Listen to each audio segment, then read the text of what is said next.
Hey, this is Dante. And this is the Great Mephisto. And you're listening to Give Me Back My Pro Wrestling. Promotional consideration paid for by the following.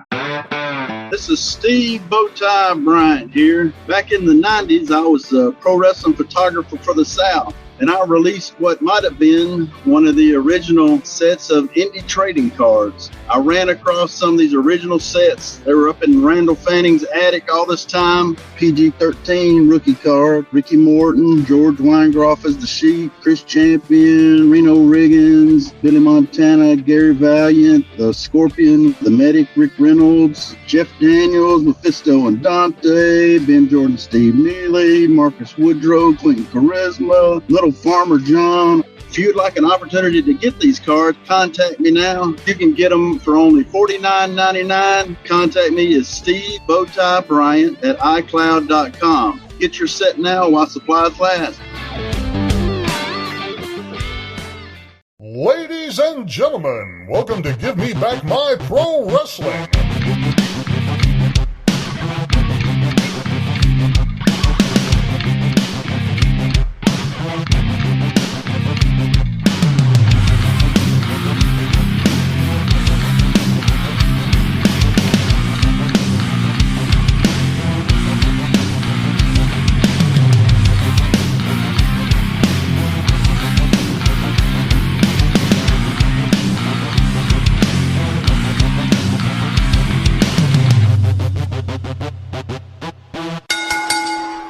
Ladies and gentlemen, welcome one more time to the Give Me Back My Pro Wrestling podcast. And again, I always have my brother from the same father and mother, the Plastic Sheik, Jared Street. What's up, brother?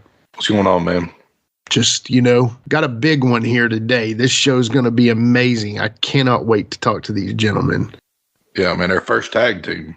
I know, right? So we are known as the tag team champions of podcasting, and, we are welcoming someone who could beat us if they could want. Probably take the straps off of us. Oh, I'm pretty sure they could. They would at least get booked that way. But anyway, Our guests for the day are the legendary Devil's Disciples, Dante and the Great Mephisto. Now, this is Tommy Heggie and Arvil Hutto, the two that I knew. Now, there's been several. We'll talk about that. There's been several Mephistos, and even starting with Mike Porter. And you've heard me talk about Mike Porter several times, right, Jared? Hot dog and a bag of chips.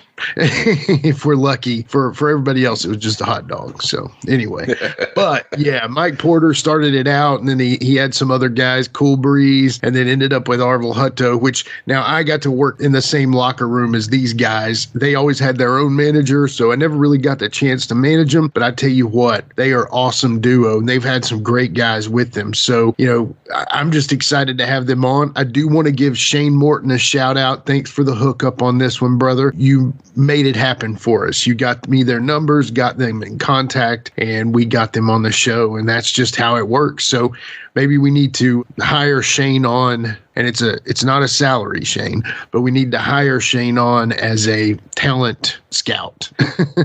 Administrative consultant. Yeah. Well, I mean, it's true. And now one thing I will say, we have some excellent shows coming up. It's going to be Interview 23. I think that's the year. Interview 2023. But yeah, there you go.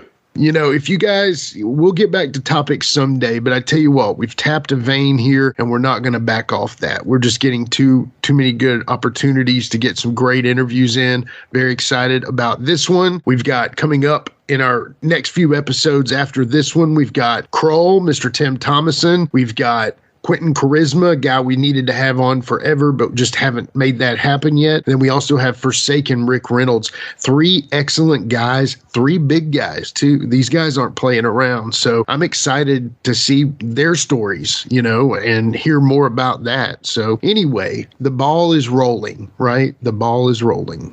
Yeah, there we go. We can't, it's like a ball rolling down here. We're not going to stop it. We're just going to let it go. Exactly. Well, you got anything else you'd like to add before we get the Devil's Disciples on today? No, I'm excited to talk to these guys. They've been a few places, so yeah, going to be interesting to hear their stories. Oh, yeah. Before we do this, Hot Rod Biggs has jumped up to number 3 now. So, by the way, Shane's number 1 may not ever been beat. Then we have Greg Gagne. Then we have Hot Rod. Then we have Jeff Daniels. Those are our top 4 guys. So I'm just excited to see all the listeners. I know Shane's reunion that he puts on, the Right Way reunion, just happened. And then right after that, so many guys came in. So really, like I said, I got to give a shout out to Shane on that one for sure. So thanks. Yeah. Thanks so much, Shane. Thank you, brother. We'll get you back on too soon, but you can't keep booking guys or we'll never get you back on. There you go. Anyway, with that being said, let's get the Devil's Disciples, Dante and the Great Mephisto, after these messages. Hey guys, this is Wolfie D from PG-13. Check out my podcast, Live and in Color with Wolfie D, every Monday at noon. We're talking Memphis, we're talking ECW, WCW, WWF, everywhere that I've been. We even have some great guests, some Hall of Famers on the show with us. Every Monday, Live and in Color with Wolfie D. That's right, it's the Talk of Middle Tennessee, the channel you love to hate and the channel you hate to love. It's Brian Turner from Brian Turner's VHS Rehab. And if you're looking for matches from Wolfie D to Jerry Lawler to Dusty Rhodes and the team that put a pimp before your eyes and a goatee between your thighs, Booty Call and Athena, go to lostwrestling.com. See, I made it easy for you. Brian Turner's VHS Rehab. Booyah. Ladies and gentlemen, welcome one more time to the Give Me Back My Pro Wrestling podcast. And Jared, I tell you what, I couldn't be more excited for the guests that we have today. So now you and I, we're known as what? A tag team of podcasting, right? There you go. Tag team for life. For life, exactly. But today we've got a real tag team on the line here. Now, obviously, you've heard some about them from talking to guests like Shane Morton, Jeff Daniels, even our most recent guest, Hot Rod Biggs. They all had to bring up something about the Devil's Disciples, Dante, and the Great Mephisto. Gentlemen, welcome to the show today. Thank you for being on with us. Thanks for having us. Thanks for having us. Yeah, absolutely, guys. And I tell y'all what, it's a little tricky because normally we have one guest at a time and we can talk directly to them. But what we'll do is we're just going to have fun. If a story comes up, you say what you want to say. We're just treating it like a car ride. And I'll do the driving, and whoever wants to sit shotgun can sit there, and somebody else can sit wherever. And my brother will be passing out the cold. I'll be in the trunk. I'll be in the trunk or something. So anyway, we always start the show with a question that my brother kind of came up with, and it kind of sets the mood of the show a little bit and kind of tells you where you're at. And go ahead, Jared. I'm going to tag out to you real quick. Come in for the shine a little bit here. This is just a question. I didn't come up with the question overall. I mean, I've heard it asked to several people in the wrestling industry before, but give me your Mount Rushmore of wrestling, like your top 4 or 5 favorite wrestlers of all time, each one of you. Okay, of all time, Lynn Rossi, Tojo Yamamoto, Gentleman Saul Weingroff, Bobby Hart, and Frankie Kane. Man, that's awesome. All right, Arvil. Bam, bam, bam. Well, I tell you, I'm going to echo what Tommy said because that was in my line. Everyone he just mentioned, Lynn was the reason why I got in this business. Yeah. Tojo was a good friend. Every one of them, to me, is going to be the greatest. Yeah. Man, that's awesome. Those are great guys. And I tell you what, a lot of people say things like your Hulk Hogan's, but those are the guys that made the business, that paved the path for guys like exactly. They paved the way for your Hulk Hogan's. Yeah, absolutely. Absolutely. I love that. I love that. So, all right. Well, now we're going to get right to it since we got that out of the way. Younger days, Tommy, coming up. Where'd you come up? Where were you born? I was born in Dixon, Tennessee. Okay. And then you kind of, what high school, what school did you go to? Dixon County Senior High. Making it Graduated in 1978. Hey, the year I was born. Is that embarrassing? I'm sorry. Yeah. That's kind of rude, isn't it? I apologize. Yeah. Right out of high school, I had my first match. When I was a senior, I was training to be a wrestler. That's awesome. Now, who trained you? Gentleman Saul Weingroff. Oh, man, Saul. Getting to know George so much. I wish I would have got to know Saul. That's what a great guy. Yeah. All the Weingroffs are great people. I love every one of them. Herbie's a good guy. Herbie's a great guy. Eric, George taught me a lot. Yeah. Taught me a lot in the wrestling. George taught me a lot about the Macho Man and maybe a certain happened in Toledo. I'm sure you've heard that story before. Oh yeah, I've heard a lot of stories. I was there for a lot of that stuff. Yeah, that's awesome. Now you started out as Jim Pride, or were you Tommy Heggie? I started off with Nick was Tommy Heggie. Okay. I started. Like I said, Lynn Rossi was my favorite, and my dad wrestled back in the day, too. He started in 1970. And what was his name? And then he worked as Cowboy Rex Allen and Steve Hagen, and his real name, Herbert Heggie, and several mask gimmicks for Nick. Well, one of them was El Diablo. He had so many of them. Yeah. But he was a bodybuilder, as Lynn Rossi had a health food store. Yeah. And he bought all of his stuff from Lynn. And that's how I really got acquainted with Lynn. And then I went to see Lynn one day, and I said, man, I want to be a wrestler. And he tried his best to talk me out of it. But he said, if you're bound and determined, Saul Weingroff's got a school, and I'll call him for you. And I said, okay. And he called Saul, and we got it all set up from then on. That's awesome. Now, Arvil, what about you, brother? Where were you born? Where are you from? I was born in Huntsville, Alabama. Yeah. Grew up around here, went to high school, was Butler High School. Okay. And then graduated. I quit because, I was young and dumb back then. Yeah. Got me a job, but I did go back and finished it 13 years later. Well, there you go. I started wrestling probably watching it back when I was 10 years old. Yeah. And my favorite back then was Tojo. Tojo wasn't my favorite, but Len Rossi was, Yeah. Mario Galanto, I've seen him around, back in my younger days. Don't remember too much of him. Mario Galanto? Yeah. Yeah. Well, it was back Len's day, I guess. Okay. I don't remember too much. I've been hitting heads so many times, it's just pitiful. But went around, started watching on TV, and I started going to some of the night shows. I got acquainted with one of the guys set the ring up, and that's how I got started. Yeah, okay. I went to the up. As far as training, didn't nobody train me. Gotcha. Me and another guy got in the ring on Fridays when we put it up. We seen what happened the week before, and we tried it. I moved, never knew anything different. Yeah. And that guy quit on me, and then Bobby Eaton came around. Me and Bobby, we put the ring up. We went out, and we done the same thing, and that's how I got into wrestling. Len Rossi was the reason why I got in wrestling. Saul Weingroff, he was one of them. He was real good to me back in the days. I used to sell books for him. Yeah, okay. At Wrestling Review. Wrestling Review, that's what they was. I sold 500 magazines for him in Huntsville one night in 45 minutes. Wow. Saul gave me my first pair of boots. I kick myself every day for not keeping them things. No kidding. Anyway, that's how I got into the business. Bobby D, real good friend of mine, referee around here.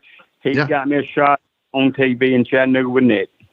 Okay. Well, now, I think I read that are you first cousins with Bobby Eaton? Is that true? No, we're not kin. We're just good friends.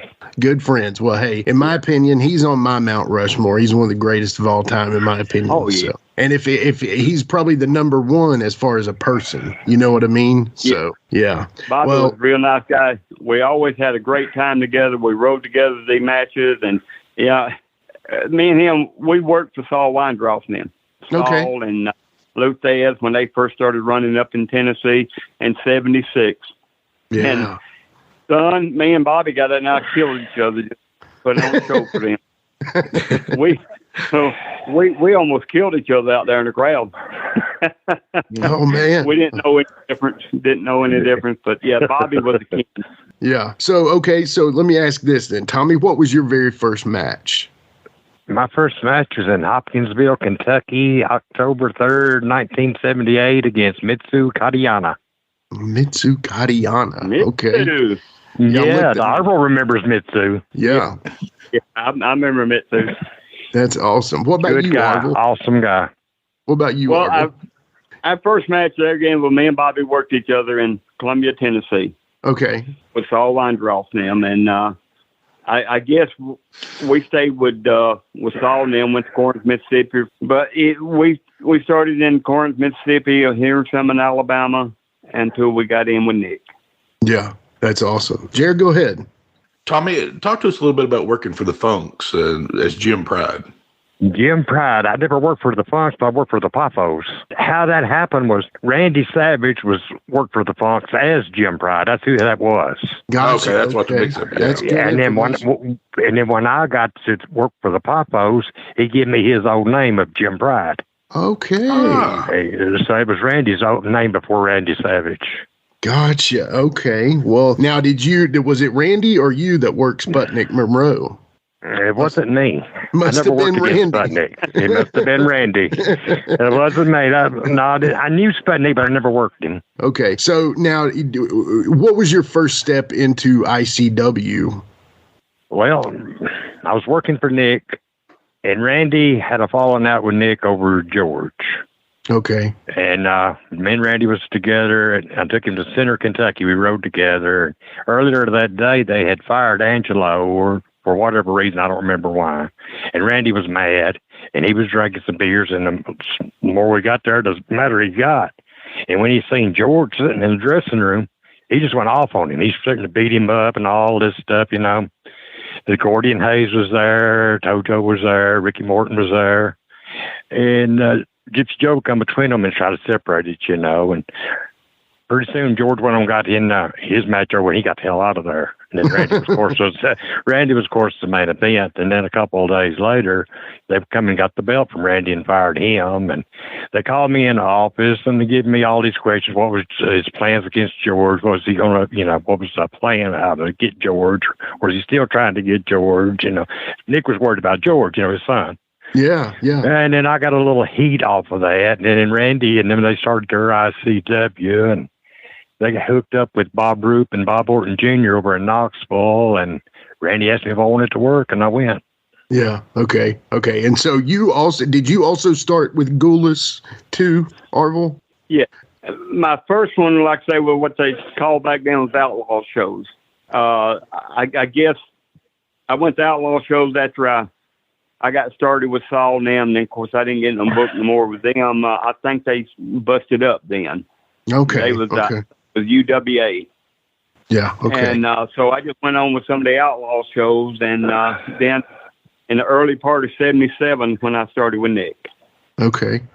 Now, I've heard that you've been paid better than working for Nick, but I mean, it's never one of my business. We don't even have to ask that question, but I've heard some of the guys kind of complain that maybe some of the paydays weren't all they cracked up to be, you know, and I don't really care to be too nosy about it, but did you feel like you were earning your keep at that time, or was there always the strive? And this is kind of the question for both of you. Was there always kind of a strive to be earning more? I mean, there's tried to be earning more, but it was such a honor or a privilege just to be there. I mean, he was giving me a chance, right? Sure, yeah. To get in the business. But I'll tell you one story. I went to the office. I think it's on Wednesday. I think we used to get paid on Wednesday, didn't we, Arvil? Yes. And I went to get my money, and it was $75. Nick handed it to me and said, "Boy, that ain't bad for a week's work, is it?" No, sir. I was glad to get it. I bet you were. No, sir. Ain't no problem.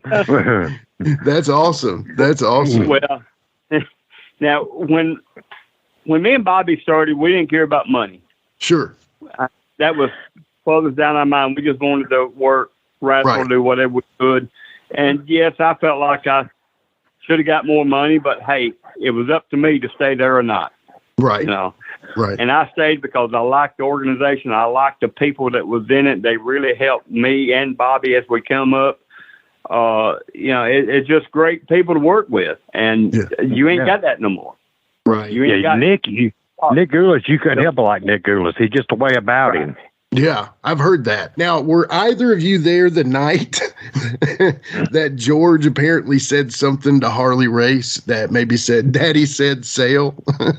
I was there the night he worked Harley. I was there that night, but I don't know about that conversation. But I was there. I worked that night. Apparently, Harley was that at the auditorium, Tommy? It's in Nashville at the sports arena, our old sports arena. Yeah. Okay. Yeah, I was there that night. Was that the big crowd he had where it said Dog Night or Give Away Cars? I don't know. They had a good crowd, and him and Harley had a decent match. Yeah, but it seems like the fans started hollering more for Harley than they did George. Best as I can remember, I think they started cheering for Harley. Yeah.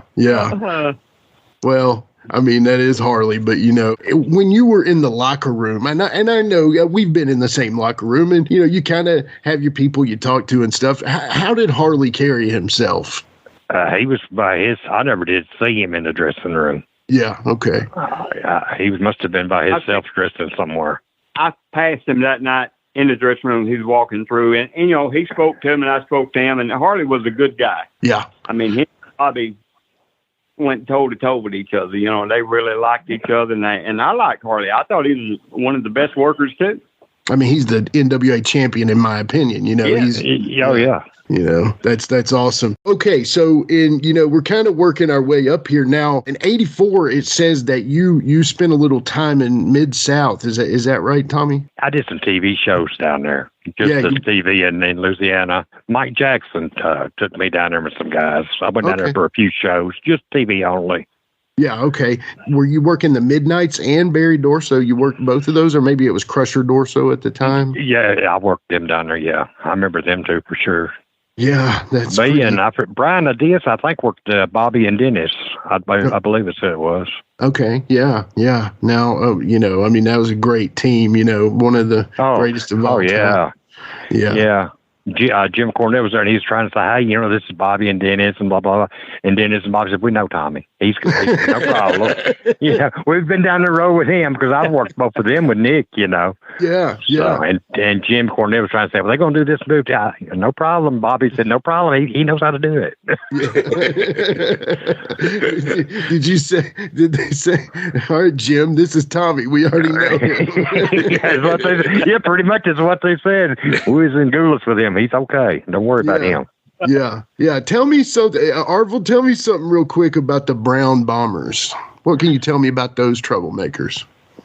That was George Gulas' idea. Yeah. But me and Bobby, we wanted to be a mass team, and we got us a brown outfit, yellow jackets, and everything. We were going to go as the Mighty Southerners. Yeah. Well, it kind of got changed when George seen our uniform and stuff, so he wanted us to be the Brown Bombers. Okay. So that's how we got started with the Brown Bombers. Okay. Me and Bobby went for, the Mighty Southerners, but you know how that goes. Right. Now, was that Brown Bombers at all a response at all to the Blonde Bombers with Larry Latham and Wayne Ferris? Or was it just, hey? That's before their time, wasn't it? Okay. Yeah. The Brown Bombers were first. There you go. Yeah, the Brown Bombers were first because I remember working, Larry Latham. Okay. He was Larry Booker when he first started. Larry Booker, and then he turned into Moondog, right? Yeah, right. Moondog Spot. Right. Yeah, okay. So really, in a sense, the Blonde Bombers were a response to the Brown Bombers. Then that's what we'll say. I'm just making that up anyway. So. Ain't it all made up? Yeah. as Jamie Dundee once said, and he said mercy. A lot. He said a lot. It ain't fake. It ain't fake. It's fixed. Oh, crazy Jamie! What a good guy. I like Jamie. Jamie, he's hard not to like, isn't he? Not. Yeah. Oh, he just got a personality about him. You can't help but like him. Yeah, he's a great guy. I love Jamie Dundee. He's a great guy. Yeah, unless you're Wolfie D and you're expecting him to show up to a convention, but that's a whole other. Yeah. You know how it is. Y'all know how it is. Trying to count on a tag team partner that may not be on the same wavelength anymore with you. You know how it goes. So anyway, but that's not our show tonight. This is the Dante and Great Mephisto episode. So Jared, won't you throw a question at Tommy? All right, Tommy, since we were talking a little bit about Jamie Dundee, tell us about your time in Memphis. We went, me and my other Mephisto, Cool Breeze, we went down there in the summer of 94 to do a program with PG-13. Yeah. Wolfie and Jamie Collis, we all come down here and do a little program with us, just pretty much put them over, do a little angle, and they would do a job for us, and we come back, and we finally lose the belts back to them, and then we lose or leave town, that's it. Yeah. But we had a good time with Jamie and Wolfie. We had some real good matches with them. Okay. And at that time, they had a little manager called Midget D. The little road warrior, little midget called him Midget D. Little Danny, yeah. Yeah, you remember him? Yeah. I do, yeah. Oh, what a character he was. Hey, Wolfie. Yeah, but, we had a lot of fun with them. Yeah. Now, were you not there during the CWA in the mid-'80s some? Yeah, it's Tommy Montana. I was Tommy Montana. Now, that's what I was getting at. What was the reasoning for the name Tommy Montana? Jerry Jarrett gave it to me. He didn't like the Heggie name. He wanted to give me something different. Okay. And then he was going to put me and Tracy's, this is a long story, he's going to put me and Tracy's mothers together. Okay. They're going to be like a Rock and Roll Express type of thing. I don't know what name he was going to call us, but he had plans to put us together. We took all these pictures together and all this, blah, blah. And me and Tracy, we was going to look good, and we went out and got our hair cut, and that ended it. With Jared saying we had a haircut, that ended it all. Oh, that was man. it. Yeah. He liked the long hair. I don't know if he wanted us to bleach it or what, but once we got our haircut, that ended everything. Yeah. He had a fit when we cut our hair. Oh, man. I can't imagine. He sure did. That's a true story. I can imagine that, but I can't imagine how you felt when you came back, man. Yeah, I said, oh, man, we used to trying to look good, We're looking good. We ain't looking too good now, Tracy. and then right after that, they brought Michael Hayes in to work Lawler, and he come up to me and said, I got a spot in Texas, man. You need to take this spot. You make some money there, and you get a lot of good experience. Yes. So I give my notice, and I went to Dallas. Yes. That was in 85. 85, September 85 through January 86, if I'm not mistaken. Right.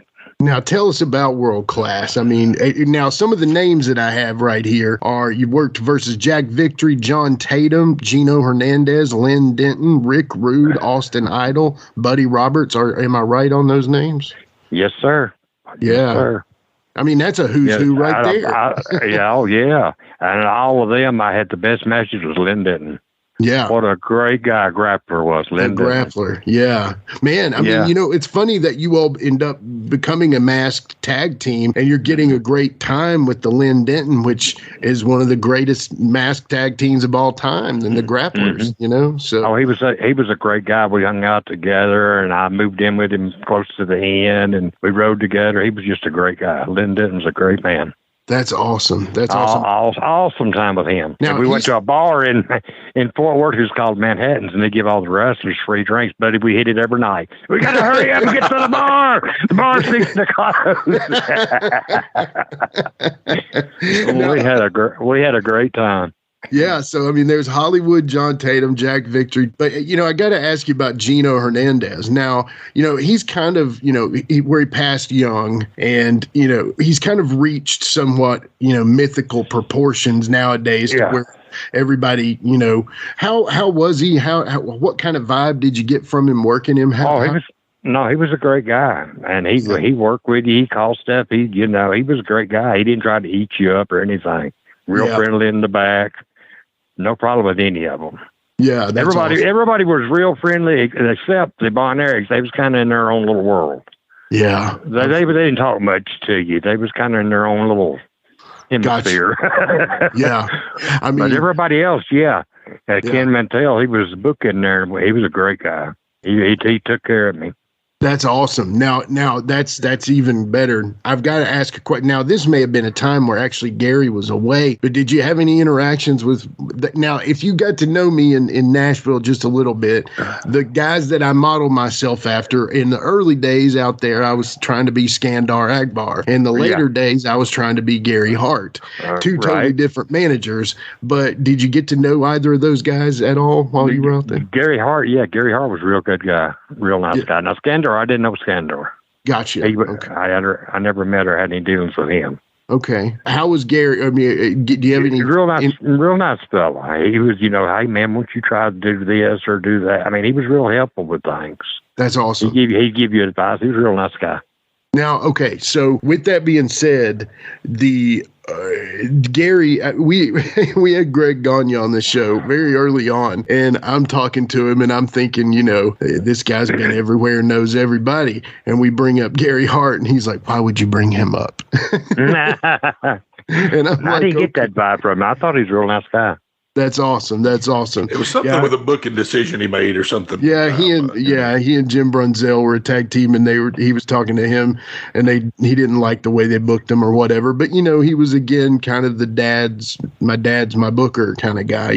So. Oh yeah. Yeah. Anyway, not important. So, all right, Arvil, we're going to bring you back in, brother. We're going to tag in here. Now, I'm reading because this is something that I think is sorely missing, even though they seem to really, these names are, in my opinion, are missing. You've worked with guys like Burrhead Jones and Angelo Poffo and Don Bass. Talk about some of these guys. Oh, well, Burrhead, he's a card on his own. He's a nice guy. He'll help you. He'll do anything he can for you. We rode some towns together, worked against each other. We worked with each other. And, yeah, I guess Burrhead and Don Bass. Let me tell you a little story about Don Bass, okay? Please. Yeah. We was in Nashville one night, and Scott Till, Scott was taking pictures of everybody, all that, and Don kept on to Scott about bringing color film to take some color pictures. Okay, yeah. Well, that night I think I was the Brown Bomber that night, so I was over in the dressing room, and Don, we was sitting there talking, and all of a sudden Scott came in and said, Don, I got color film tonight. Okay, I get ready. He got ready, and when Scott came back over there, I was laughing. Do you know what he put on? What's Black that? And white. Black and white. Stop and look at him, and his mouth just dropped. But Don was good. Don made a few of our reunions, and so sorry to hear that he passed away. But he was a great guy, and I had some matches with Randy's father. Yeah, and me and him. We had some pretty good matches. He really helped me out. Randy, we had some great matches together. Nothing spectacular, main event or nothing, but Randy, I don't think you can have a bad match with Randy. Right. Ain't no way. Laney, I worked with Laney against Laney, and it just, everybody we worked with, when me and Bobby first started with Nick, we came in together, tag team. The Simonian was there. Okay. And you talk about hell of a guys. They were some hell of a guys. They really helped me and Bobby every way possible they could. That's awesome. But they was great. Yeah, everybody we worked with was great people. I mean, good matches. Ken Lucas. Nobody say much about Ken. Ken really helped me. He's one of the best matches I had with as far as the babyface match.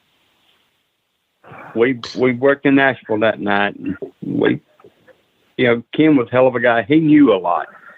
He helped him. Yeah. And then the rest of them, Dutch Mantell, me and Dutch got along good with each other, and he helped me and Bobby, and it just, you can go on and on. Them guys is what paved the business right there. Right.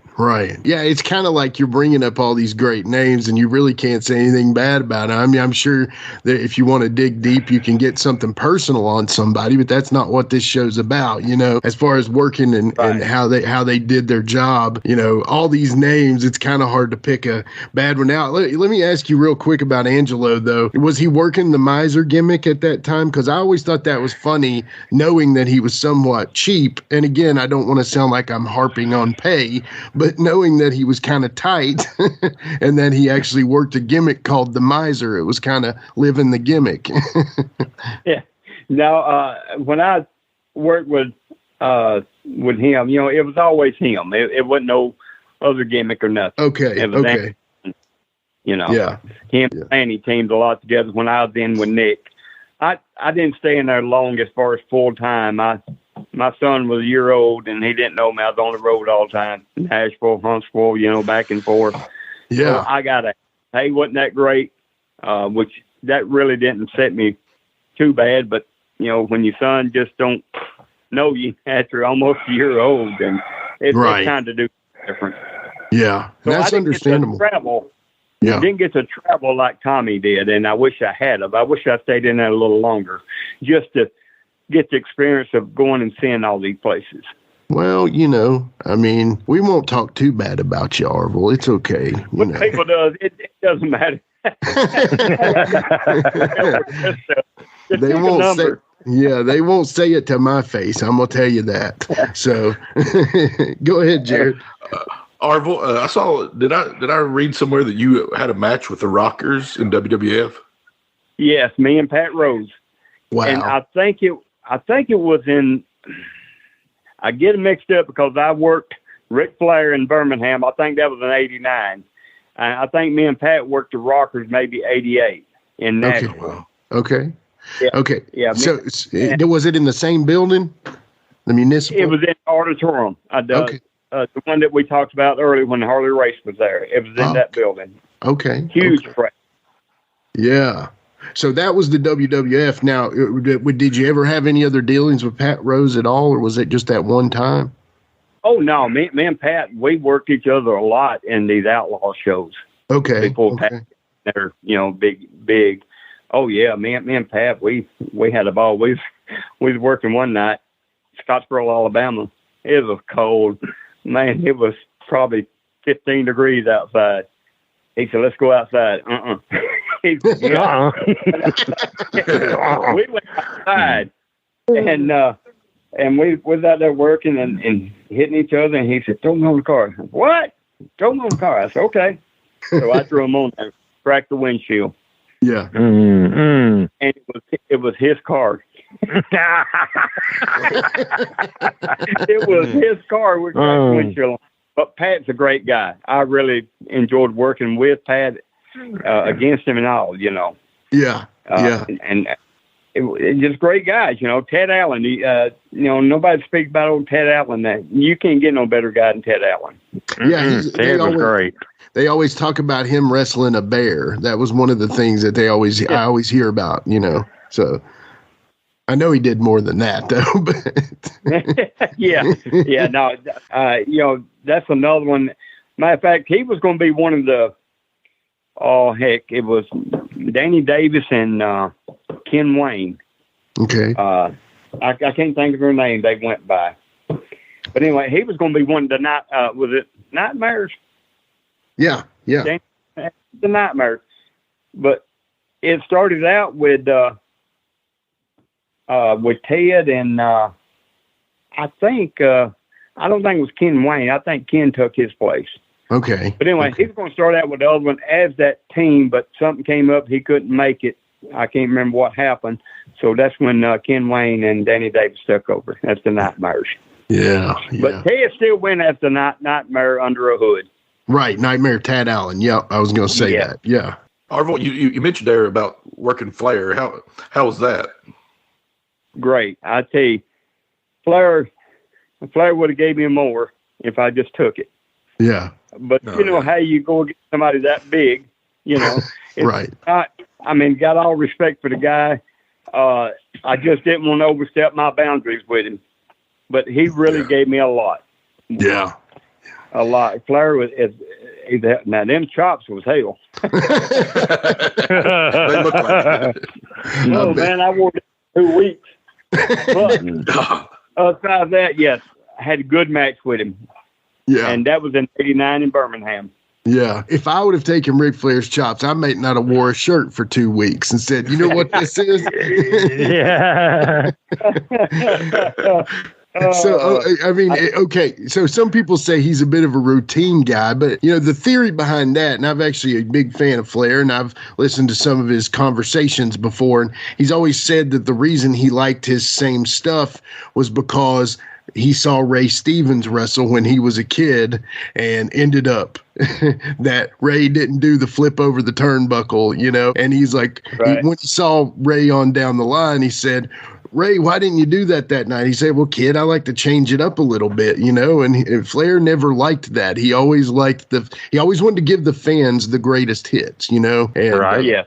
And there's nothing wrong with that. I think that's what makes a great storyteller, you know. So how was working through the greatest hits of Ric Flair?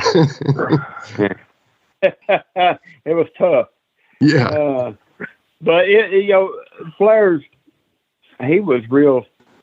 He really could have ate me up, I guess. I didn't know him. He didn't know me, not unless they knew me through Bobby. When Bobby got down, him and Dennis. And I hear some of them, even Ron West told me, Bobby talked about me a lot. But it's Flair just, I was really shocked and surprised. I was stunned. I didn't know really what to do. I started taking some. But they put him on his back a few times. But, it was great. That's awesome. Great. I cherish the ones I've worked with in the ring. Yeah. Well, I tell you what, we're going to take us a quick break here, guys. We'll be right back after these messages with more from Dante and the Great Mephisto. If you're a fan of rock music, I'd really appreciate it if you took a moment to check out my podcast. It's called the Decibel Geek Podcast. We've been doing it for about 10 years now. We talk about Kiss. We talk about Ozzy. We talk about Motley Crue and Guns N' Roses and Metallica. We talk about all the legends from the 60s and on, up to brand new bands that you should be hearing about today that you're not going to hear on the radio. It's Decibel Geek. Wherever you find your podcasts, you'll find us there. If you love rock and roll, I can almost guarantee you're going to love my show.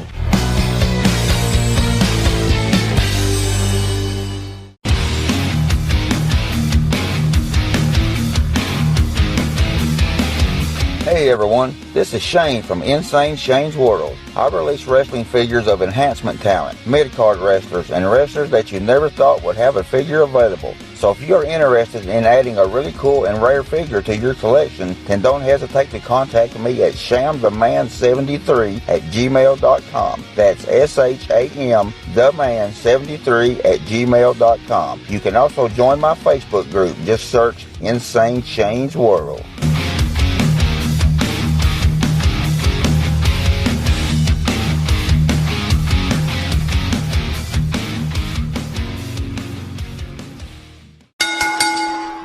All right, we are back with more of the Devil's Disciples, Dante, the Great Mephisto. And I tell you what, so we recently had Shane Morton on the show, guys. And, Shane was telling all kinds of lies about you, all this kind of stuff. Said y'all was mean to him for 28 years, that kind of stuff. I tell you. Now, tell me first off, before we kind of get, y'all are being a great tag team, but we didn't really get to discuss this at the beginning of the show. And if you have noticed, we just jump around. So when did y'all first meet, Arvil and Tommy?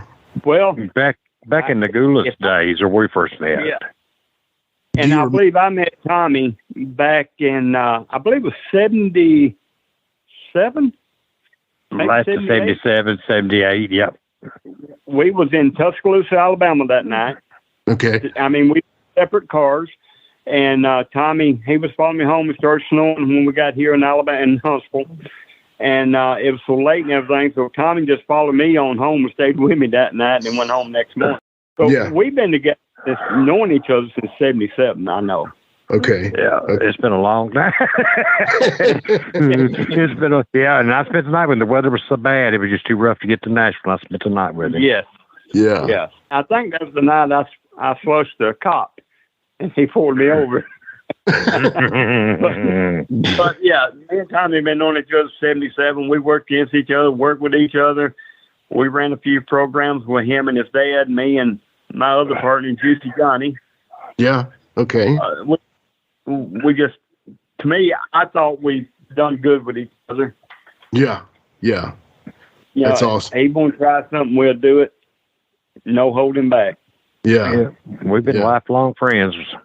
40-something years. That's what they say. If you at the end of it all, when you lay your head down to rest the final time, if you got enough friends on one hand, you're a lucky man. So to know somebody that long and still be friends with them, I mean, I tell you, that shows. Yes, it is. That shows y'all are real friends. That's exactly. That was a big gap in there. When I got out of it, I only done little shows here and there on the weekends and just stay in it. Yeah. But, Tommy left and went to other territories. like I say, I wish I could have went to some of them just to say I'd done it, but things different with me the way it went. So Bobby, he had a chance to go to Puerto Rico right before I quit Nick full time, and he asked me if I wanted to go. I said, well, I really need to do what I need to do. Yeah. And I just wrote and just done it on the weekend. But hey, I done it every weekend. Yeah. Somewhere. Mm-hmm. Yeah. Hey, you were still active. Now talk about that a little bit before Jared's got a question coming up here. But before we get into that, talk about some of those promotions and some of the promoters that you did work for on those weekend times. They called them the Outlaws, but whatever, Can you remember some of the guys you worked for? Right off that, I can't think of them back in them days because, like I say, they all gone, Sure. I'm still trying to think of William Stone. You know William Stone's daddy? Levon Stone. Levon. That's who I was trying to think of. See, Levon was part of Jerry Morton, and Levon was part of Saul and them, too, back in Columbia days. And that's who me and Bob took off with. We went to Corinth just about every weekend, every Friday night. Matter of fact, I got married that Friday morning. We went to Corinth that night. And he had a room right down the road from us, and he just stayed with us on a honeymoon, Yeah. Yeah. But yeah, they was good folks to work with. Nick mainly is the one that I worked with on the weekend after I got out of full time. Matter of fact, I got paid better money in part time than I did full time. Well, $75 a week, right? That's right. Nothing wrong with that. Yes, sir. No, I'm so glad I got to work with Nick. Nick's a good guy. People say what they want about Nick, and he probably done it. Don't get me wrong. Sure. He probably done it. He always been good to me. Yeah, and that's what's important. I've found out that I've liked people that people didn't like, and that's just how it is, Yeah, some people, him. In the wrestling businesses, they're going to talk anyway, somebody don't like somebody, and it's for some reason that you don't even know about, so. Right. And I know I'm not telling y'all anything, you know what I mean? So. Arvil, tell him that story about you hitting Nick one night in the shower. Oh. Please. Well, but it's in Birmingham. Randy Savage was portrayed on that one. We was in the dressing room. Nick came in there, and Nick started walking out, and Randy got in behind me. When he did, he goosed me. I kicked Nick right in the butt. I kicked him out the door. He turned around, he looked and seen it was Randy that done it. He was walking out the door. Oh, man. But yeah, that's funny. That is funny. Man, you just had to be there. Yeah, I can just see the look on Nick's face. That's funny. I see Randy laughing too. Yeah. Randy laughed all the way.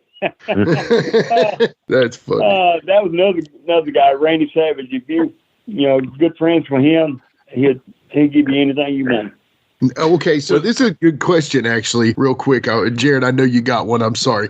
Before, I don't want to go away from this, but before we do, talking about Randy and that crew of guys, did either one of you all know Jim Hoot Gibson at all? I did. Yeah. I was partners with him on a few shows. Okay, now he is from my brother in my hometown of Lebanon, Virginia. Actually, he's the pride and joy of Lebanon, Virginia. Yeah. But he actually, I've heard it told that part of the reason that he got his goose was cooked was essentially because Randy didn't have a good match with him, and Randy basically would pride himself on the fact that he could have a good match with anyone, and the fact that he didn't have a good match with Jim essentially kind of set sail with him. But I know Jim worked a little bit with Nick, and he worked some with the Poffos. Do you have anything interesting to say about him, or anything you remember about specifically about his abilities? I just remember working with him up in Knoxville. We did TV tapings, and he was my partner on a few shows and some of the house shows. He just seemed like a real nice guy, but I never really had no dealings or heard anything bad about him. I never heard nobody say anything bad about him. He was a real nice guy. Yeah, he had a hardware Hoot store. Gibson, yeah, Hoot Gibson. Yeah, not Robert Gibson that they call Hoot. Yeah, and not the cowboy Hoot Gibson. No, he was a real nice guy. Yeah, that's good. I'm trying to. All of them was. I never really met anybody bad in the wrestling business. Yeah, he's got Parkinson's real bad. We're trying to figure out if we can get him on the show sometime. Hopefully we can. He's in his early 80s, so he's not getting around. I think he's in a assisted living facility right now, and he's just. Yeah, but the Parkinson. We had heard that he had Alzheimer's, but that was not true. It's actually Parkinson's. Yeah. So we all go some way, I guess. But anyway, Jared, I'm gonna shut up now. It's your turn. I'm sorry. About time. It's all right. So I thought of a question that when y'all were talking, y'all both talked about Randy Savage, and I've heard from so many people that Randy lived his gimmick all the time. He was always that intense. Like, can either one of you talk about a time you remember him out of that gimmick? Or no, okay. No. He was Macho Man 24 hours a day. Let me tell you, I spent a lot of time with Randy when I was in Kentucky. I lived with George Weingroff and Doug Vines and Jeff Sawyer. We lived in an apartment, and Randy and Rip Rogers lived right underneath us. So I spent a lot of time with Randy, and he's Macho Man 24 hours a day. All right. Yeah. Good. You may have seen this happen, but I've heard that Randy, and again, I'm not talking ill about nobody. This is just a conversation we're having. I've heard tell that sometimes Randy might have been considered a cheap shot kind of guy, and apparently Rip got all over him one time. Is that possibly true? Or have you ever heard that? I've heard that. Yeah, that's possibly true. But I also know that him and Rip would get into a fight and argument, and Rip would take off back to Seymour, Indiana. Randy was threatening to kill him, so he'd run away from Randy's temper for a while, and then he'd come back. I remember that happening a couple of times. Well, maybe it was Rip that told that, but we'll get on to different stuff. Yeah. Yeah, anyway. What would you guys consider, each of you individually or together, whatever, like your favorite promotions you've ever worked for? World Class at Dallas. Nice. Hey, that's simple for me because I only worked for one. That was Nick. Yeah. I didn't stretch out like I like there again. I wish I had it, but I didn't. I stayed around home. I worked for some of the promotions, but just the spot here, there, I worked Georgia Championship Wrestling a couple of weekends for tapings. Mike Jackson got us on that, and that counts. Are you kidding? got on that. But, we was working. Nick had sold Birmingham territory to Curtis McKenzie. Okay. I think 78, 80 when Nick got out of it. That's who I worked for mainly after I left Nick, and on the weekends down there in Birmingham and surrounding areas. Tuscaloosa was our night show, on Saturday, and done TV Saturday morning, tape it, and we've done some spot shows around Birmingham. That's really Nick, and I never worked for him besides WWF at that time. I was supposed to work with him again in Huntsville that following Friday night. I worked the Rockers up here with me and Pat in Nashville, but they changed the card around, so I didn't get to work, which is fine. I'm on home, and that's really all I done. But the guys I worked with, that was what we call outlaws, I guess, they was good people. They was a good group of guys too. Yeah. I'm going to name a new gimmick for you, Arvil Hutto. It's Modest Arvil. Modest Arvil. That's going to be your new name. Here's what he just said, Tommy and Jared. Here's what he just said. I didn't get to spread it out like I wanted to. I only worked for the WWF, Georgia Championship Wrestling, Jim Crockett Promotions, WCW. Also said one or two. I get it. There you go. Well, now I did work for Georgia one other time. I forgot all about this. See, me and let's see, it was me and Gypsy Joe, Toe Joe, and I think Chewy and Chief Thundercloud. Me and him teamed against Tojo and Gypsy down there for the house show for the Georgia night. Yeah. Down in Gaston, Alabama. Yeah. No, it wasn't. I'm sorry, Oxford.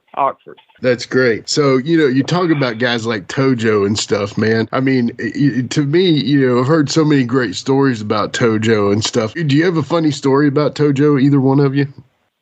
I've got one. We was working, I think, Louisville, Kentucky. We left and we came back that night. Well, on the way back, it was me. I think Burhead Jones was with me.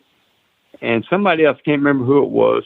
And then Bobby, Tom Jr., and Tim, I believe, was in their car. Okay. Tojo and Gypsy was following them, coming back. Yeah. And we got back down, I guess, close to the Tennessee line. We're still in Kentucky. Tojo's on CB. And of course, we talked about cops and stuff.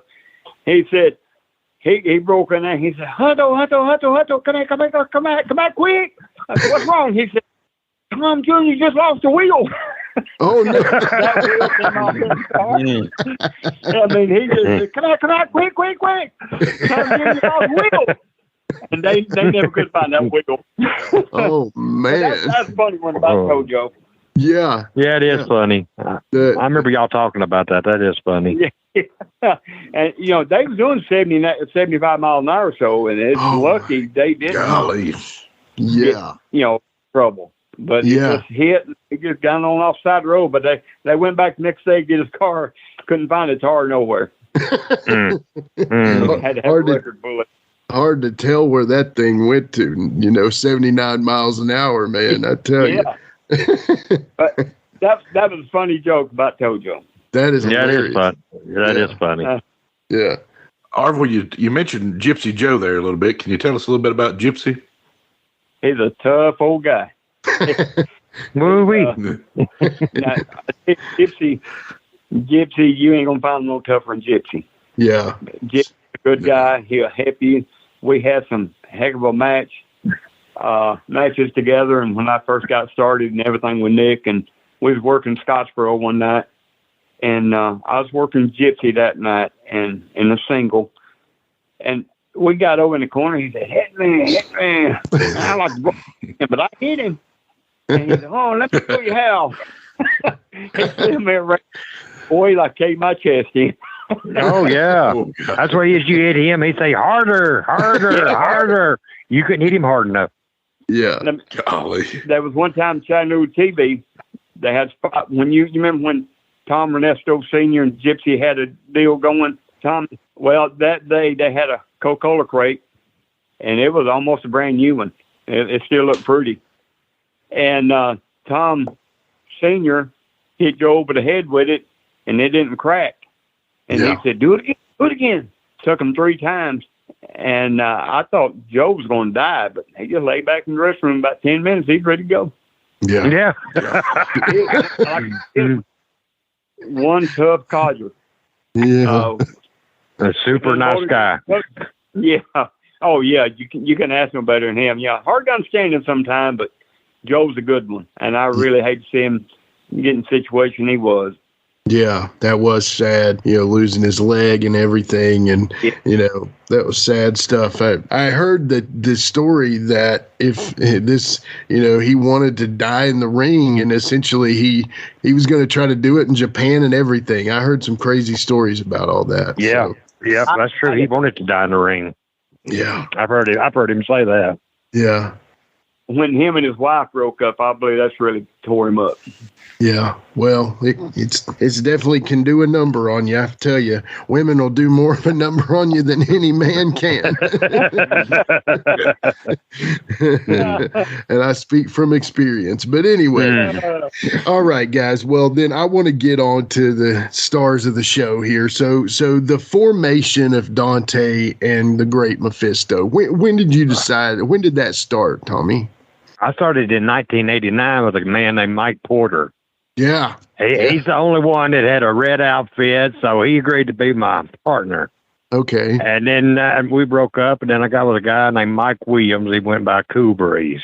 Right. And we did it for several years, and we're the ones that went down to with Jarrett and worked with Wolfie D and Jamie. Won the USWA tag titles. Let me stop you real quick.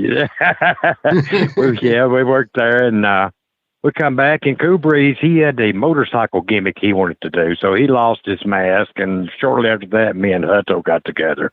Yeah. Now, let me ask you a quick question. You know, we know it's Hutto, but other than that, who'd you feel like you clicked with the most? Would it be Arvil?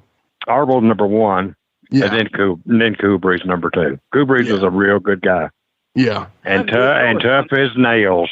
Yeah. I've heard that. You know, that Wolfie said, he was like, "You're getting Dante and Mephisto on the show. Or you're getting Cool Breeze on there." I was like, "I don't know Cool Breeze. I know Arvil and Tommy." I mean, no disrespect to anybody. I would love to have him on too, but I only knew you guys mainly, you know, and of course I'm came into the game much later, but I've heard some great stories about your time with him. You know, working with Cool Breeze and you guys worked the USWA, was that essentially, because, you know, from what I understand, you guys kind of came in, you were kind of like hired guns, essentially. You came in to work there for a minute.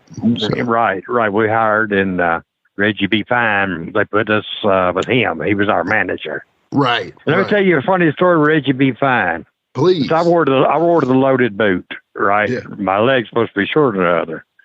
Back then, I had a slipper that I wore into the buildings with the same type of sole on it.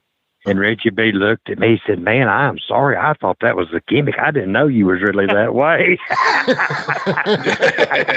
I never told him no different. And then another loaded boot story, like I said, I had the slipper, right?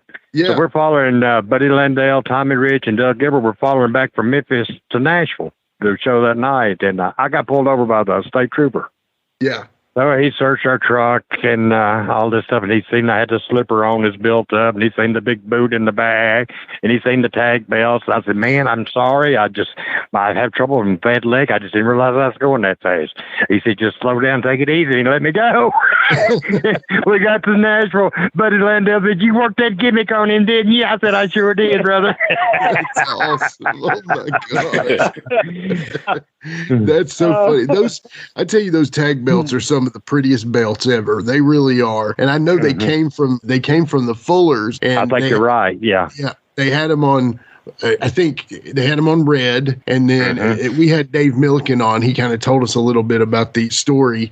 And he said, then Jerry talked him into putting them on black. And he was like, "I don't want to do that, Jerry. I don't want to do that." And Lawler was insistent upon doing it. But anyway, beautiful. Yeah, I remember that. It was real pretty on red leather. I remember that. Yeah. All right, guys. I've always wondered, and I got the perfect opportunity to ask right now with you guys on how is it working under the mask? How is it comfortable? Does it get like, are you like, "Man, I wish I could take this thing off sometimes," or is it just part of you after a while? It just grows on you. It's just like if without it, you just feel naked without it. It just kind of grows on you. It just no problem. Yeah. That's some mask I have wore that I was glad to get off because it cut your wind off. You know, some of it just depends on. Tommy is the number one mask maker. Yeah, Tommy made all our mask outfits pretty much. Yeah, I used to make them all because we was cutting so many we couldn't afford to buy them. So, man, I got to learn to make these. I got a sewing machine and I figured it out. They wasn't great, but they got us through the matches. All we're going to do is cut them anyway. They didn't have to be perfect. That's awesome. You know, I've heard so many, Adrian Street talks about his wife making great gear, and Jimmy Valiant's wife makes great gear and stuff. But little did we know Tommy Heggie makes some pretty good. I made some masks. I made our capes too. That's awesome. Sit down, yeah. Now, I worked for Porter when I first came into Nashville, and Hot Rod made fun of me because he gave me a bag of chips one time, and it's usually only the hot dog and stuff. But as long as it wasn't Porter's dog, you know what I mean. Anyway, Porter himself, I know for a fact, was proud as a peacock because he always had that picture of you and him and Tojo, and he was so proud of that. Now, again, again, I'm not speaking ill of the dead, but I know nobody paid worse than Porter did. So I would never talk about anybody but that. But tell me, how long did the time with Porter last as Mephisto? Oh, maybe a year. Maybe a year. Okay. It didn't last long. Yeah. He couldn't do the traveling I was going to do, and Kubrick's come along and he could go, and that's how that happened. Now, did you notice a difference? So obviously the in-ring stuff is going to change too, I would assume. But also, when you move from you talk about great tag teams like, the Heavenly Bodies and Midnight Express and they've all had multiple members and multiple tenures and, things like that. Dante and Mephisto's also kind of been that way. Now, not necessarily to the fans out there. They not necessarily knowing that is. Did you feel like it was pretty seamless when Cool Breeze to Arvil? Was it pretty much a seamless? Yeah, pretty much. Pretty much. Arvil just jumped right in and we just took off. We just worked good together. Like I said, we've been friends for years and years and years. We just worked good together. And I worked with Arvil so many times over the years. So it was back in the day. I worked against Arvil a lot. Okay. What about you? What do you think, Arvil? How was it working with Tommy? Oh, great. Tommy, I almost choked him for getting me back in it. But I had to leave about 90, 91. I had an inner ear problem, and I just couldn't get over it. And come find out, I had to have surgery, and ended up didn't have surgery. But I was out until about 96, out of the system. And then Tommy and them started running Lewisburg, Tennessee, and wanted me to come up there. And I worked up there under the hood. Not as Mephisto. Yeah. I worked against another guy named Ashley Hudson. Oh, that's awesome. And, worked him a few times. Then I got out, when you get older, it's a little harder to come back when you don't stay. I was in it up to 91 constantly. Yeah. And then I came back in 07. They had a mule day up in Columbia. Shane called me. I wanted me and Tommy to do a show up there, and done that in 07. And then, I guess it was in 07 when it done. I think so. 04. 04. It's the middle there, somewhere in there. Yeah, it's somewhere in there. It's somewhere in there. Somewhere. But anyway, then Tommy back in 12, he taught me into coming back. Yeah. You believe that? I can't believe it. Coming back, and boy, come on back, Hut. Yeah. What are you doing? And I did. And I enjoyed every minute of it. And our last match together was in 19. Yeah. That's when it said, well, I had knee surgery. I had knee replacement first this year, so I know I can't go back. You had to tap out, huh? Yes, I sure did. And I hated it. But then again, I didn't want to stay in there. If I couldn't do my job like I needed to be done, I didn't want to be in there. Sure. I pulled a joke on Hutto one time. I made these masks, and I give him a new one, and I put these strings in there, man. They's all the way down to the floor and beyond. And he's trying to get that string in that mask, and he was lacing it up, and he got all tangled up in them damn strings, and I laughed. I thought I'd cry. He had the damnedest time with that string. It was so long. And what the hell did you do to me? What kind of string is it?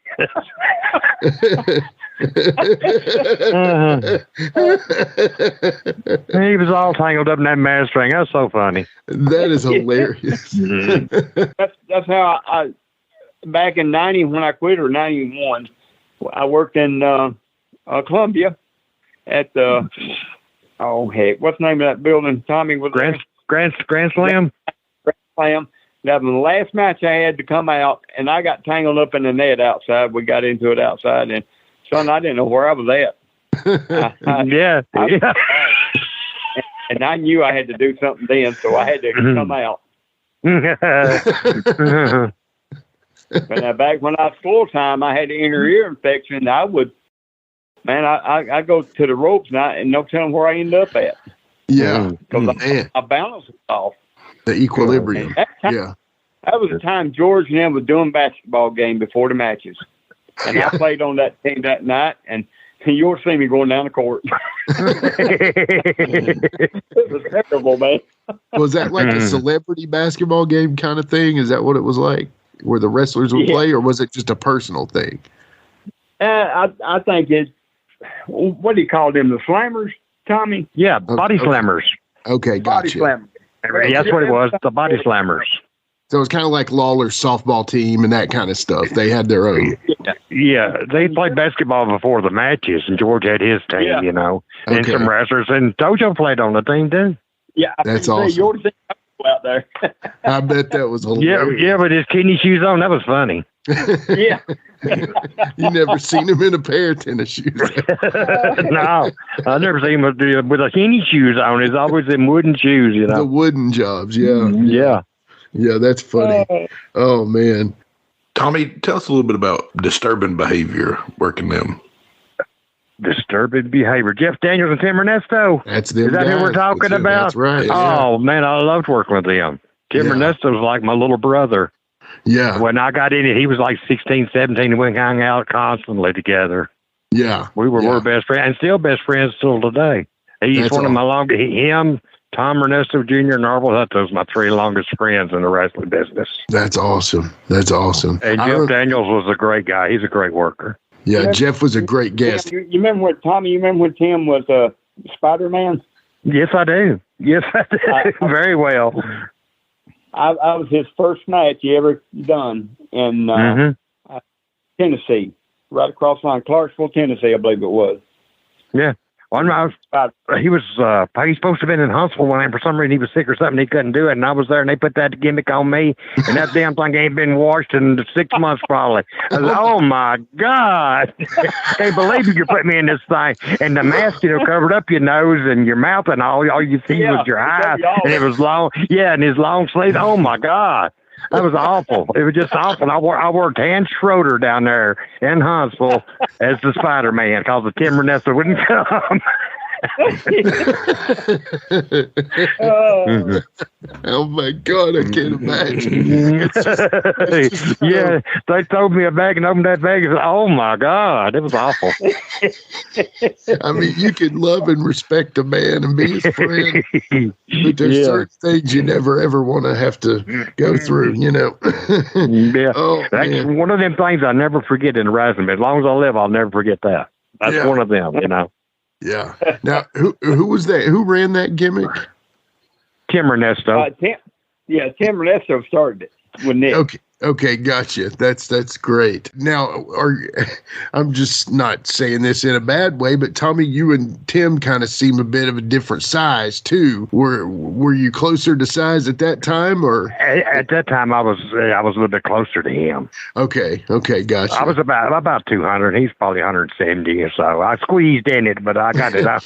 You got it on. Okay, gotcha. Yeah. I was just trying to say there. So, working him and Jeff. Jeff and they actually kind of were the last, I guess, true NWA tag champs before it went on to TNA and before it became Billy Corgan's deal. They were kind of getting a good run with it and stuff. You kind of worked with places like USWO with Tony Falk and NWA Main Event with Porter and Freddie, and you work in all these different places. And then, of course, Shane and CWA. I mean, you were just kind of working where they would need you, right? That was the whole deal.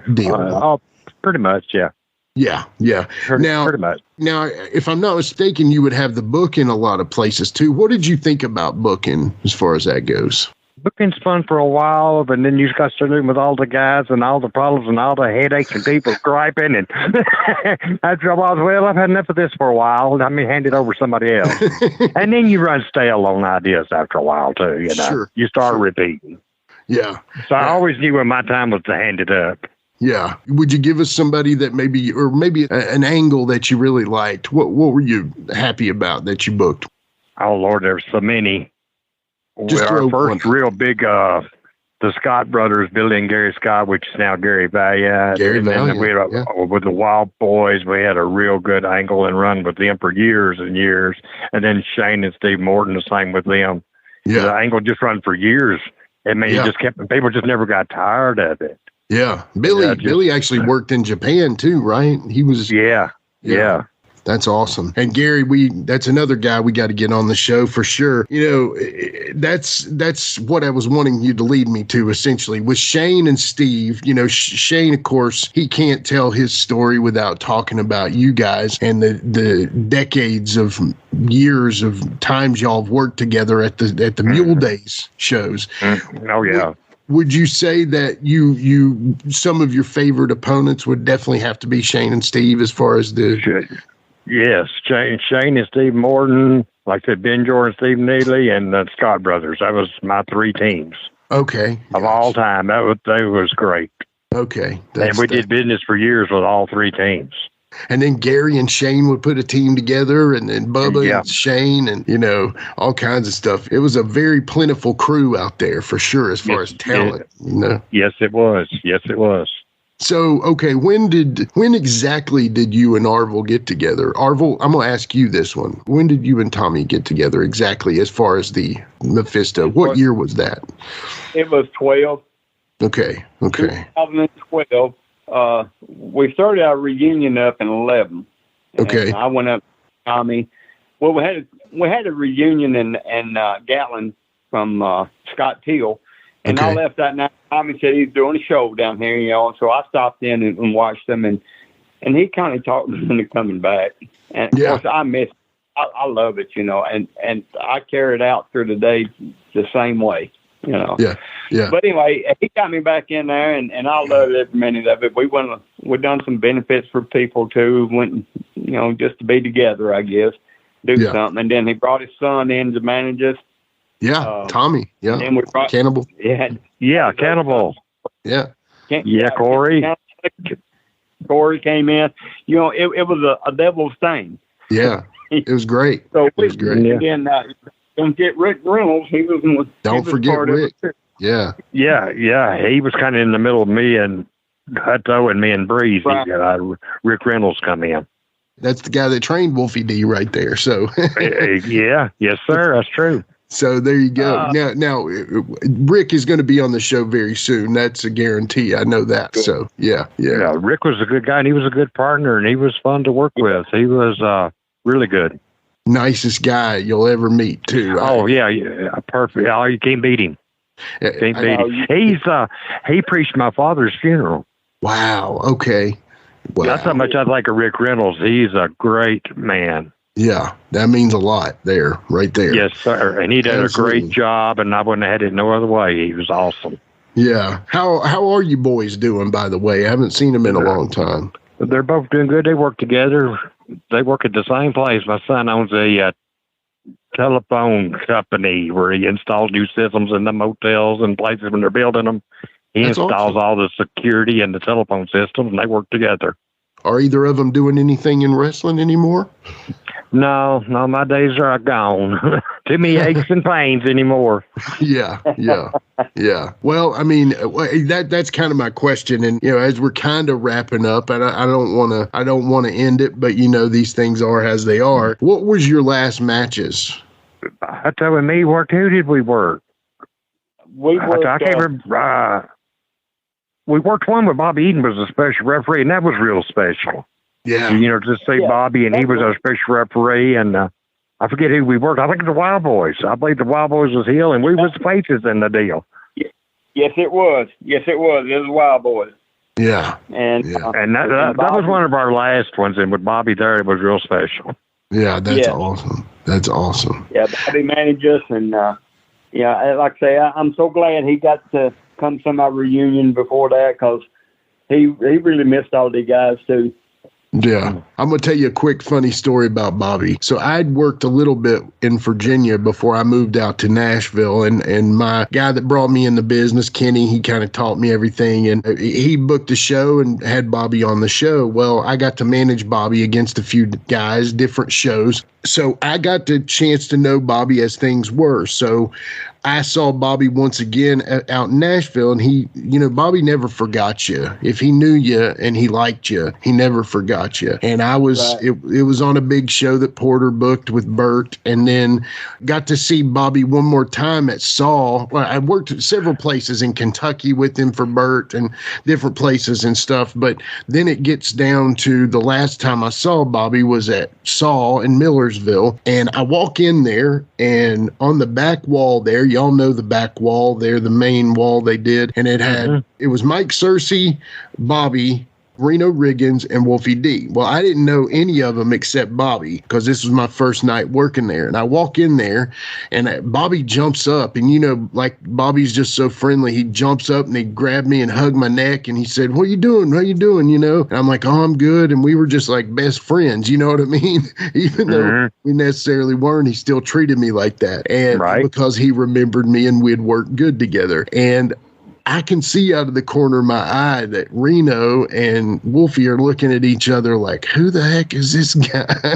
And then I see Reno do this thing with his hands like, well, if Bobby likes him, he can't be half bad, you know? And that was my introduction to everybody, and I've been treated very well by all of them since then. So Bobby got me into that. And it's funny, Arvil, that it's kind of that way with you, and then I know you had a great relationship with him too, Tommy. It's just why I think so highly of Bobby Eaton, you know? So. Oh, yeah, a great guy. Yeah, I always joked. I said, "Now I'm better than Cornette, right?"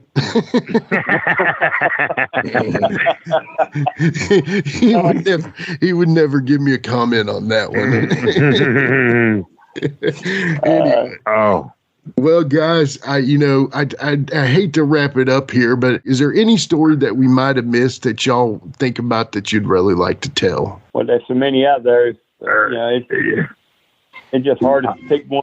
Well, I just don't want to miss one. If you, I'll tell you a real funny one about Cool Breeze while Hutto's thinking. Okay, we was in Memphis, and the night before we had threw the fire on one of them. Yeah, I don't remember which one. Cool Breeze was holding the fire. So we're traveling to the town the next night. We had our mask in the back seat. You know, we had to put them on before, you get to the show. And while we was up traveling, I threw the cigarette out, and it landed on Cool Breeze's mask. Well, we stopped at the store, and he went in to get him something to drink, and I said, "Damn, what's that smell? Something's burning." And I reached back there, and I got that mask, and I patted it out, and there's a big old burn hole on the side of it. I didn't say nothing. I just left it there. When we got to the show, he reached back there to get his hood. He said, "Lord, I knew that fire was hot, but look what it's done to my mask." He stopped the fireball and burned his hood up. Oh, my goodness. That's a true story. That was so funny. God, I laugh. I never told him no different either. I didn't told him about no cigarette. Oh my goodness! I tell you, Cool Breeze, he's a good one. I first met him. I worked in him and Tommy was teaming then. Matter of fact, me and Airwolf, Wolfie D. There you go. Worked. That's how he got started. Yeah. Worked with us here right across the line here in Tennessee one time. Him and Tracy Smothers, he started with us. Yeah, sure did. Man. Yeah, a bunch of these guys came through that made it to the top. We all had something to deal with at the beginning. Yeah. I'm just so they made it. And I'll tell you one about old Leroy Rochester. Let's hear Junkyard Dog. Yes, sir. Nick, he was broke. He had an old broken down Pinto car, and that's when he first got started. And he said, "Can I borrow a little money?" I said, "Sure." That's what you need. He said, "I need about $10 and some gas." I said, "Okay." He said, "I'll pay you back next payday." I said, "Okay." I paid it, and I never have seen it. But old Leroy, him and Joe, teamed something together too. Yeah, but he was a good guy. Yeah, Leroy. That's awesome. Yeah, man, he went on to do some stuff, didn't he? I tell you. Oh, didn't he though? Yeah. Yeah. Those guys that were in that cartoon, they cost a lot of money, fellas.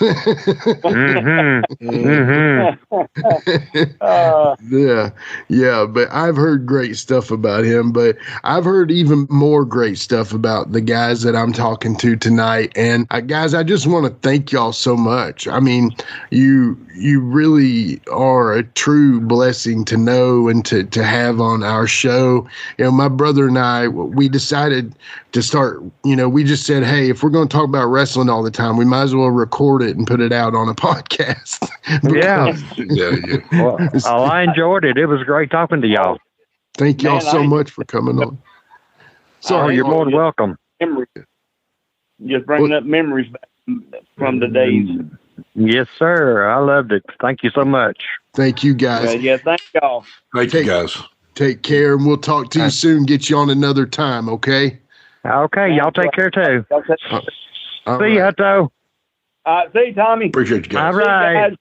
Bye-bye. Have a good one. Take care, guys. Thank y'all. Bye-bye. Bye.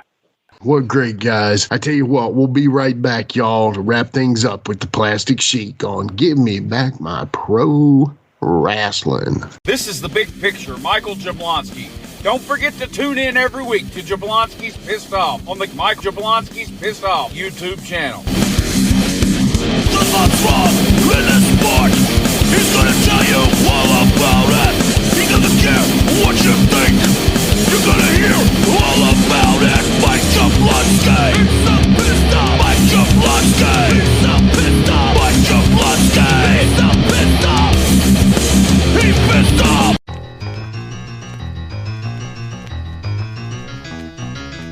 Woo, mister, this is Handsome Jimmy, professional wrestler, the Boogie Woogie Man. Come on, people, my brothers and sisters, don't you dare miss this one. It's Wrestling Talk with Mayor McCall. Yes, baby, be there or be square. Oh, yeah, ha, ha, ha, ha.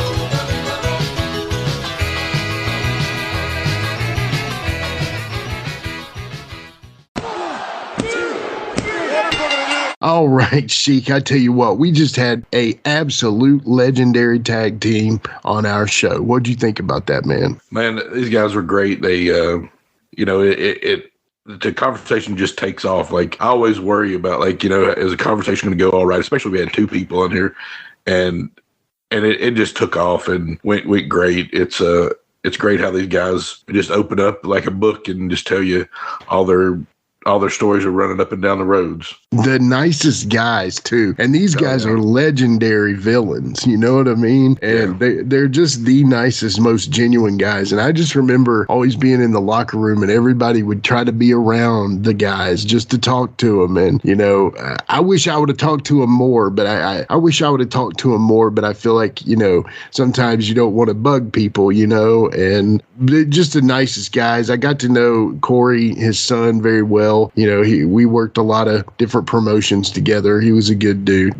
They just speak highly of all of the guys that are related to them and how much they, are so important to everybody. I can't tell you how many people liked that coming soon post that I put out, man. It was just like 1 million people liked it because they're that well liked. Everybody respects the Dante and Mephisto. So anyway, I want to give a special shout out to Shane Morton for helping make that happen. Shane sent me their number, and I didn't even ask him for it yet, and he'd already sent me their number, and I was like, well, let's make this happen, So yeah. I appreciate you, Shane Morton. I know you're still listening. And, just to everybody, we just so appreciate all these guys coming in. And, again, if you don't know about them, learn about them, because this is the lifeblood of this is the asphalt that the road is made of. These guys, this is what the path pro wrestling is made of, is these guys, these legendary tag teams. I mean, the names that we mentioned tonight would be enough to fill any book about pro wrestling. You know what I mean? Absolutely. These guys, talked about some of the biggest names ever in the business, and they're right there alongside them or working for them. Yeah, absolutely. And that's how it is, man. That's how it is. You get to know these guys and you're lucky to know them. And, it was just an honor to have these guys on the show. I know I've said that already, but, we do want to thank y'all so much again. Let me just give you this breakdown real quick here. We've got the Give Me Back My Pro Wrestling Facebook page, the Give Me Back My Pro Wrestling Twitter, the Give Me Back My Pro Wrestling Instagram, the Give Me Back My Pro Wrestling YouTube. All 4 of them, you need to go follow, subscribe, like, notify, whatever. We're putting stuff out there all the time. So y'all keep up with us. This is where we put all of our upcoming information. We also got some, exclusive content on the YouTube with our Sheik shorts and our Jimmy's clips.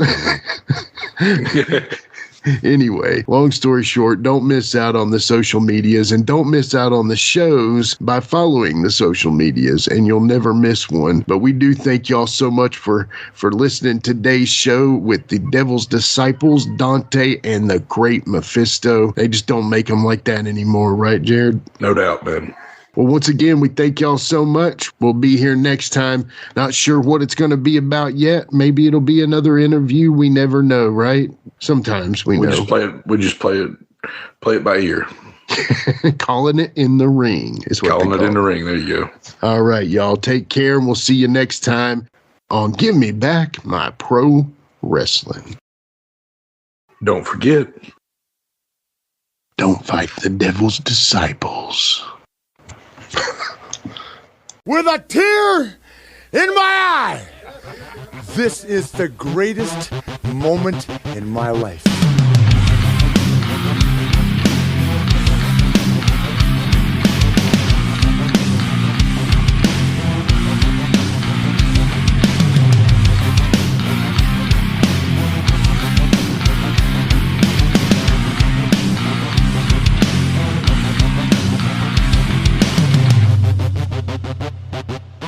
We'll see you later. This has been a James Rock Street production.